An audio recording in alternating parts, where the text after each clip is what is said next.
The largest trade deal in European history is finally moving forward, but it's creating a massive rift across the continent.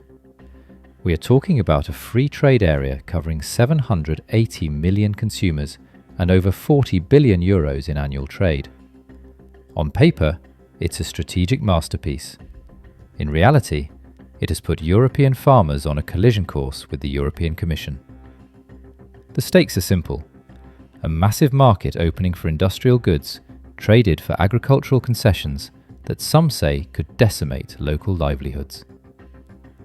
This is the EU-Mercosur deal, and the battle over what ends up on your dinner plate is just beginning. At its core, this agreement removes tariffs on 91% of products traded between the EU and the Mercosur bloc, specifically Brazil, Argentina, Paraguay and Uruguay. For the EU, this is a golden ticket for industrial exports and services. However, the cost of this access is being paid in beef, poultry and sugar. According to the negotiated terms, the EU will grant a reduced tariff quota of 99,000 tonnes of Mercosur beef annually.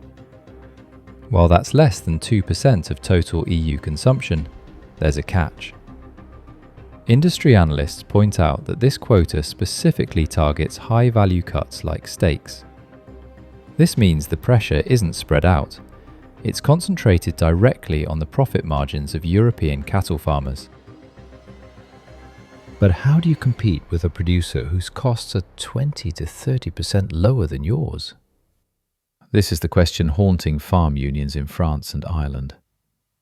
They argue that Mercosur producers operate under different rules regarding pesticides, GMOs, and animal welfare. This creates what many call an unlevel playing field, where EU farmers must meet strict farm-to-fork environmental standards while competing with imports that allegedly don't. To prevent a total collapse of the local sector, the EU has introduced what they call red lines. If imports of sensitive goods like poultry or sugar exceed a specific 5% threshold above a 3-year average, it triggers an automatic investigation. Earlier drafts of the deal had a much higher danger zone of 10%, but lawmakers pushed for a 5% trigger to ensure safeguards can be activated in as little as 21 days. The European Commission is now required to publish monitoring reports every 6 months. It's a high-speed surveillance system for trade, designed to act as a break glass in case of emergency for the agricultural sector.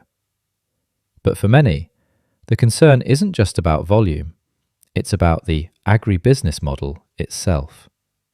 Environmental groups argue that increasing these trade flows puts even more pressure on small, sustainable producers on both sides of the Atlantic, favouring massive industrial farms instead. Politically, Europe is split right down the middle. While a qualified majority of states see the strategic necessity of deepening ties with South America, a powerful coalition including France, Ireland, Poland and Austria remains highly critical. They fear that even with these robust safeguards, the damage to the rural economy might be difficult to remedy once the gates are opened. The EU-Mercosur deal represents a fundamental choice for Europe: the pursuit of global strategic influence versus the protection of a traditional, highly regulated agricultural model.